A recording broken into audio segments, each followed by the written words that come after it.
바로 오늘 맨시티전 대패 이후 클럽의 작심 발언은 손흥민이 얼마나 대단한 존재인지 실감하게 했다. 손흥민은 프리미어리그에서 맨시티를 상대로 이것을 가능하게 하는 유일한 선수였기 때문이다. 프리미어리그 29라운드 세기의 빅매치가 열렸습니다. 일명 펩클라시코라고 불리는 리버풀과 맨시티의 경기였습니다. 소문난 잔치에 먹을 것은 없었습니다.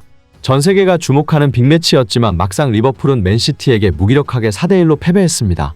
초반에는 리버풀이 선제골을 넣으며 분위기를 가져가는 듯 했지만 금방 따라잡혔고 후반전은 일방적인 홈팀의 분위기였습니다.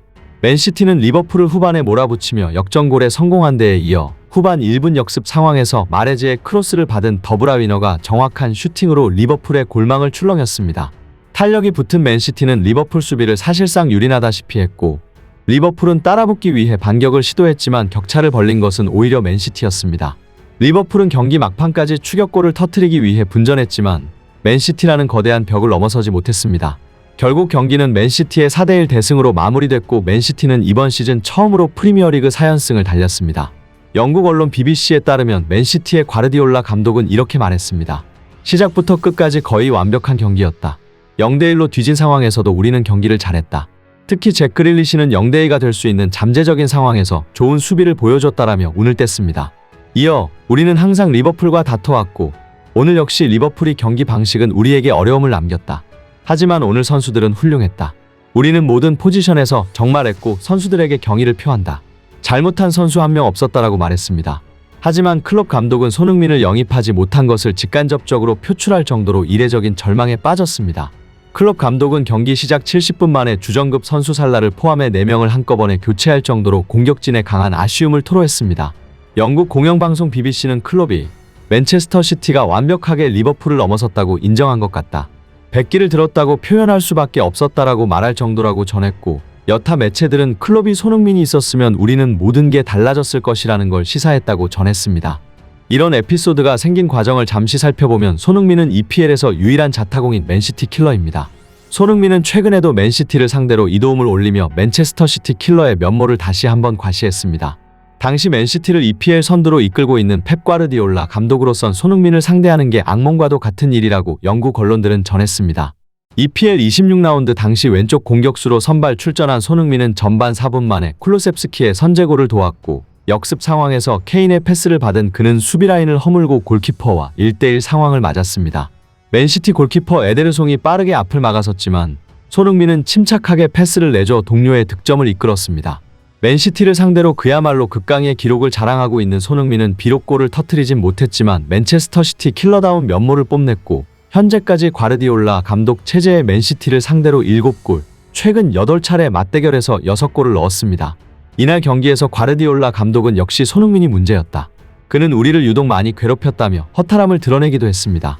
프리미어리그 최고의 수비수인 후뱅 디아스와 카일 워커가 협력 수비를 펼쳤지만 손흥민은 번번이 오프사이드 트랩을 허물며 맨체스터 시티를 괴롭혔고 이제 알고도 막지 못하는 선수가 됐다고 펩 감독은 설명했습니다.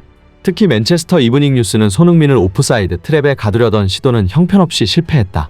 맨체스터 시티는 5년간 늘 손흥민에게 치명적인 패턴으로 당했다.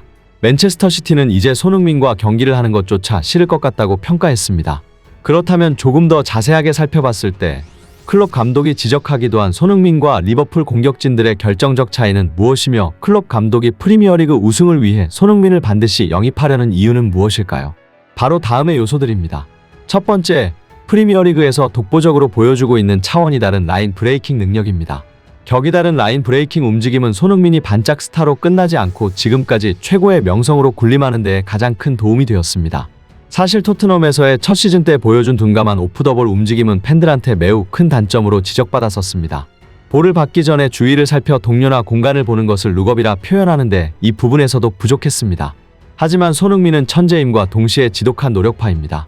은사인 포체티노 전 토트넘 감독의 지도와 더불어 팀에 잘 녹아들면서 경험이 쌓이고 자연스럽게 팀원들과의 연계 플레이 능력이 향상된 지금은 라인 브레이킹 능력은 손흥민의 가장 큰 장점 중 하나이자 세계 최고 수준으로 평가받습니다. 바로 클럽 감독이 시사했다시피 이것은 단순히 주력이 빠른 문제가 아닙니다. 루카스 모우라처럼 손흥민만큼 주력이 빠른 선수들은 사실 꽤 있다지만 그들한테 없는 오프더볼 센스는 손흥민이 끊임없이 역습 찬스를 창출하여 상대 수비수들한테 큰 위협과 부담감을 안겨주고 엄청난 시너지 효과를 만듭니다. 그리고 이것이 라인을 끌어올리는 맨시티를 상대로 차이를 만들어내는 것입니다.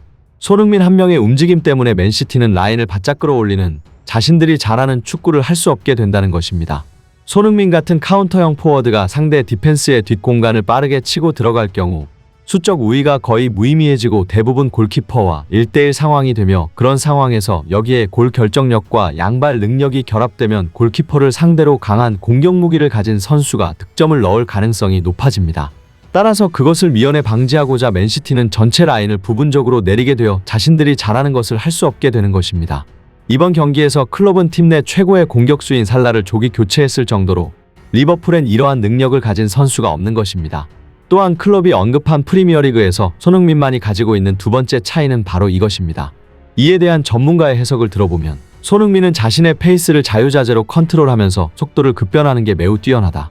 뛰다가 갑자기 속도를 줄이고, 수비는 이를 따라 스피드를 줄이다가 또 다시 순식간에 스피드를 올리는 플레이를 많이 하는데, 수비수 입장에서는 수비하기가 매우 힘들다. 이는 당연한 부분인데, 수비수 입장에서 전력을 다해 따라잡는 순간 공격수가 속도를 확 줄이면 자신도 속도를 급하게 줄여야 하고, 이 과정에서 수비수의 밸런스가 무너질 수밖에 없게 되는데, 그 순간 다시 공격수가 속도를 올리면 그 속도를 따라잡기 위해 급격하게 속도를 끌어올리면서 밸런스가 추가로 더 무너지는 것은 물론 체력도 급감하게 되기 때문이다. 그리고 그 과정에서 수비 밸런스가 무너져 돌파를 허용하게 된다. 그건 속도를 바꾸는 공격수도 마찬가지 아니냐고 반문할 수 있겠지만, 자신의 페이스로 실행하는 것과 남의 페이스에 끌려가서 실행하는 건 큰 차이가 있다. 이런 과정이 몇 번 반복되고 나면 수비수 입장에서는 손흥민과 같은 타입의 공격수를 만나면 처음부터 전력을 다해 쫓아가기가 쉽지 않게 되고, 그만큼 공격수 입장에서는 돌파가 쉬워진다. 후술하겠지만 스피드가 빠른 데다 양발로 모두 슈팅할 수 있기에 손흥민은 상대 수비와의 눈치 싸움에 있어 우위에 있는 모습을 보인다. 이 때문에 과거 챔피언스리그 4강 상대였던 맨시티의 수비 라인은 손흥민이 볼을 잡으면 무조건 협력 수비로 양쪽 공간을 전부 틀어막아 대응했다. 2022년에 이르러서는 상대하는 팀 대다수가 페널티 박스 외곽에서 손흥민이 공을 잡으면 둘 이상의 수비수가 튀어나와 슈팅 공간을 막으려 들 정도이다. 이것이 맨시티라는 거대한 벽을 넘고 우승을 꿈꾸는 클럽이 손흥민을 원하는 결정적인 이유이다. 정말 리버풀과 맨시티의 경기만으로도 손흥민이 얼마나 대단한 선수인지 체감하게 되는데요. 마침 최신 보도에 의하면 스페인의 최고의 명문 구단으로 손꼽히는 바르셀로나가 보다 더 적극적으로 손흥민의 영입에 관심을 보이고 있는 것으로 알려졌습니다. 스페인 매체 스포르트는 바르셀로나가 톱 레벨의 윙플레이어를 영입하려 한다. 바르셀로나는 정상급 공격진을 구성하려고 한다. 여기서 오프 더 볼 움직임이 월등하고 왼쪽 측면에서 파괴력과 득점력을 갖춘 손흥민을 원한다. 팀 수준을 완벽히 끌어올리려 한다고 보도했습니다. 바르셀로나의 구체적인 영입 희망 리스트에 손흥민의 이름이 언급된 것은 이번이 거의 처음이고, 스페인 매체들이 앞다퉈 이런 내용을 보도하고 있습니다. 그만큼 손흥민의 가치가 뛰어나다는 뜻입니다. 손흥민이 현재 뛰고 있는 토트넘과 바르셀로나는 팀의 위상 자체가 다르다며 손흥민의 커리어에서 큰 이정표가 될 수도 있습니다. 손흥민 억제기였던 콘테가 나간 상황에서 손흥민의 주목도는 더욱더 오를 것으로 기대되고 있는데요. 과연 어떤 일이 펼쳐지게 될지 벌써부터 기대됩니다. 끝까지 시청해주셔서 감사합니다. 다음에 다른 영상으로 또 찾아뵙도록 하겠습니다.